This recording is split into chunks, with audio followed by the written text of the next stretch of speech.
व्हायला तयार.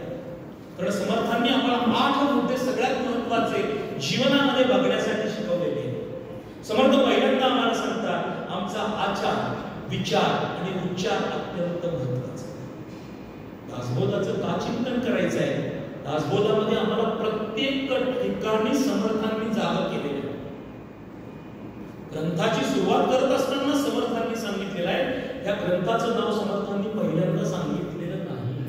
श्रोते पुसती कोण ग्रंथ, मग नंतर आहे ग्रंथानाम दासबोध, गुरु शिष्यांचा संवाद.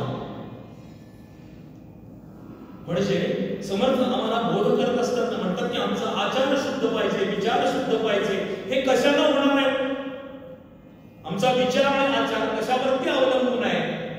तर आमचा आचार आणि विचार आमच्या खाण्यावरती अवलंबून आहे. आमची हिंदू संस्कृती आहे. हिंदू संस्कृती अत्यंत महत्त्वाची आहे. हिंदू संस्कृती आम्हाला फार ज्ञान अगदी सकाळी उठल्यापासून रात्री झोपेपर्यंत शिकवते. संस्कृती काय सांगते हो आम्हाला? सकाळी उठल्यानंतर रात्रे वसते लक्ष्मी, करमध्ये तू सरस्वती, करमूले गोविंदम, प्रभाते करदर्शनम. समर्थांची माफी मागायची आणि ह्याच्यात आपण थोडा बदल करायचा. आम्ही कसं जगतो समर्थांनी आपण माफी मागून हा शब्द वापरायचा आहे. कराग्रे वसती स्तूनम. सकाळी हातात चमचा, कराग्रे वसती स्तूनम, करमध्ये तू बिस्किटम, करमूले चहा पात्रम, प्रभाते कपदर्शनम. आम्हाला ब्रेक टी पाहिजे. आमची संस्कृती टिकेल का? आम्ही जर आमच्या संस्कृतीला टिकवण्याचा प्रयत्न केला नाही तर येणाऱ्या पुढच्या पिढीला आम्ही हक्कानं सांगू शकू का की ही आपली संस्कृती आहे, ही टिकवणं तुझं कर्तव्य आहे, हे आम्ही सांगू शकू का? ते जर आम्हाला सांगायचं असेल तर पहिल्यांदा आमचा आचार महत्त्वाचा आहे. आणि आचार कधी होतो? ज्यावेळेला आम्ही ज्या पद्धतीनं अन्न ग्रहण करतो त्या पद्धतीनं आमचा आचार आणि विचार बनत असतो. म्हणून आम्हाला आहार सांगताना सुद्धा 3 प्रकारचं सांगितलेलं आहे. राजस आहार, तामस आहार आणि सात्विक आहार. ज्या पद्धतीनं आहार असतो त्या पद्धतीनं आमचे विचार बनत असतात. सात्विक आहारानं आमच्या मनामध्ये 100% भगवंताची स्वारी विराजमान होणार आहे. कारण आम्हाला अन्न ग्रहण करत असताना सुद्धा शास्त्रानं नियम सांगितलेले आहेत. वदनी कवल घेता नाम घ्या श्री हरीचे, सहज हवन होते नाम घेता उगाचे, जीवन करीची विद्वान अन्न हे पूर्ण ब्रह्म, उदर भरण नोहे जाणीचे यज्ञ कर्म. आम्ही सगळीजण म्हणतो पण शेवटचा शब्द सगळ्यात महत्त्वाचा आहे. जाणीचे यज्ञ कर्म. एखादा यज्ञ आम्ही करायला घेतला तर त्याला ठराविकच आहुती घालायला लागतात. त्याच्यापेक्षा जास्त आहुती आम्ही अर्पण करू शकत नाही असं आम्हाला शास्त्र सांगतं. त्या पद्धतीनं हा आमच्या देहामधला जो जठराग्नी आहे त्या जठराग्नीला एका विमुक्त वाचलं म्हणून सांगतो. आपण बसू शकत नाही, आपण फक्त ऐकायचं, जाताना सोडून द्यायचं. त्यांनी काय सांगितलं? एका वेळेच्या जेवणासाठी 32 घास अन्न पुरेसे. साधं गणित आपलं आपण घालायचं. पहिला पांढरा वरण भात, नंतर मसाले भात, नंतर गोड, त्याच्यानंतर आग्रह, नंतर दही भात. 32 वरती किमान 3 शून्य दिल्याशिवाय आमचं जेवण पूर्ण होत नाही. बरं याला का महत्व आहे? तर शास्त्राने संतांनी याला नियम सांगितलेला आहे. जरी मनसीन योगी व्हावे नियम पाळावे, रात्री निद्रा परिमित घ्यावी, भोजनातही नीती असावी, शब्द वल्गना बहुन करावी, साधक जीवने जरी मनसीन योगी व्हावे. जर योगी भक्त व्हायचा असेल तर 3 नियम आहेत. रात्री निद्रा परिमित घ्या. आमची झोपच चालू होते. बघा तुम्ही विचार करू, 85 साली ज्या वेळेला इंदिरा गांधी गेल्या त्यावेळेला आमच्या घरामध्ये ब्लॅक व्हाईट इडियट बॉक्स सुरू झाला. त्याच्यानंतर तो वाढत नंतर अंबानीने पैसे घातले, नंतर चॅनल चालू झाले, सगळं झालं. आता परिस्थिती अशी आहे, 7 ला एकदा बटन चालू झालं, आई कुठं काय करते, एकदा बटन चालू झालं की ते 12 वाजता ते बंद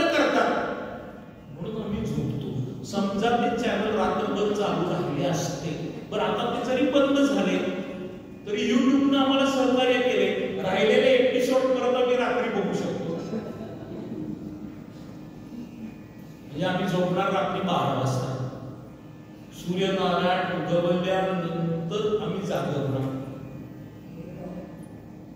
त्याच्यानंतर आमचं कार्य सुरू. बरं आम्ही वैशिष्ट्य आहे मला उठल्यानंतर ते देव जागचे हलत नाही म्हणून कळवळून कसं बसं आम्ही त्यांना दाखवतो. बरं नैवेद्यही दाखवतो, का दाखवतो? अज्ञानासारखा शिष्य प्रभू रामरायाला बोलवू शकत होता. प्रभू रामरायांनी त्याच्या हातातलं अन्न भक्षण केलेलं आहे. नामदेवरायांची वाटी भगवंतानं स्वतः भक्षण केलेली आहे. असे महात्मे होते, त्यांचं भक्षण केलं.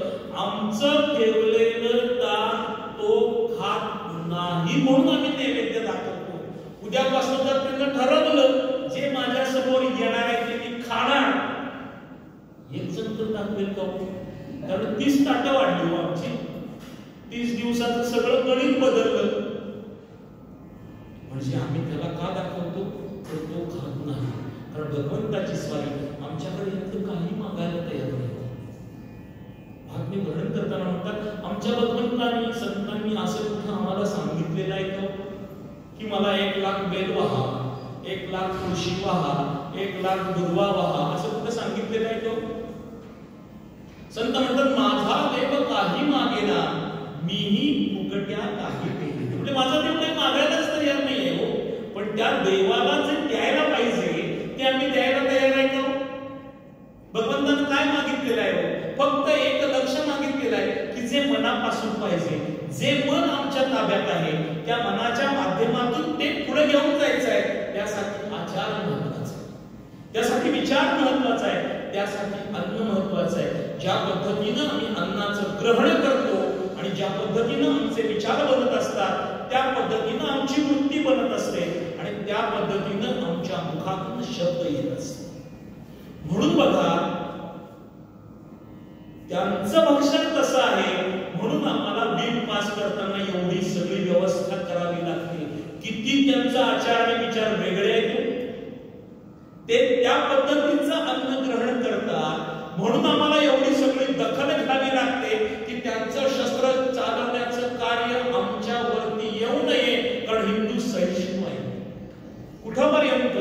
जोपर्यंत नाकातोंडात पाणी जात नाही तोपर्यंत ते सहिष्णू आहे. एकदा जर का भडकले तर त्यांच्यासारखं कुणीही कार्य करून दाखवू शकत नाही. हे सरकारनं दाखवून दिलेलं आहे आणि त्यासाठी येणारे दिवस आमच्यासाठी अत्यंत महत्वाचे आहेत की जे आम्हाला हिंदू राष्ट्रापर्यंत घेऊन जातील. नवे नवे हिंदू राष्ट्राचा भारतवर्षाचा झेंडा जो आता सगळीकडे फडकतोय तो याही पेक्षा पुढे जाऊ शकेल. एवढं महान कार्य आचार विचार आणि आमच्या असलेल्या उच्चारानं होऊ शकते. कारण हे सगळं कशाच्या माध्यमातून घडणार आहे? तर आमच्या मनाच्या माध्यमातून घडणार आहे. म्हणून मनोबोध महत्वाचा आहे, म्हणून मनाचे श्लोक महत्वाचे आहेत, म्हणून मनाला केलेला हा संकल्प महत्वाचा आहे. असं कुठं सांगितलं नाही का हो की आमचं मन हृदयाच्या डाव्या कप्प्यामध्ये सोन्याच्या डबीमध्ये ठेवलेलं आहे, असं आम्हाला कुठं सांगितलेलं आहे का? तर नाही. पण संत काय म्हणतात? मनाचा महाराजा कोण आहे रे? चक्रवर्ती सम्राट जर कोण असेल तर आमचं मन. साधं उदाहरण, अत्यंत साधं. वय वर्ष 82 चालू आहे. गेले 5-6 वर्ष तोंड वाकडं झालंय. आमच्याच पैशानं ऑपरेशन करून झाले. तोंडातून लाळ गळती आहे. खुर्ची सोडायला महाराज तयार आहेत का? 82व्या वर्षीची व्यक्ती खुर्ची सोडायला तयार नाही. आमचं पण सहजासहजी आमच्या आम्हाला मिळालेली खुर्ची आपण सोडायला तयार होईल का? तिला चांगली खुर्ची जर द्यायची असेल तर त्या मनाला संगत महत्वाची आहे. ती संगत आम्हाला संत मिळवून द्यायला तयार आहे. संतांचे संगती मनोमार्गे गती आकडावा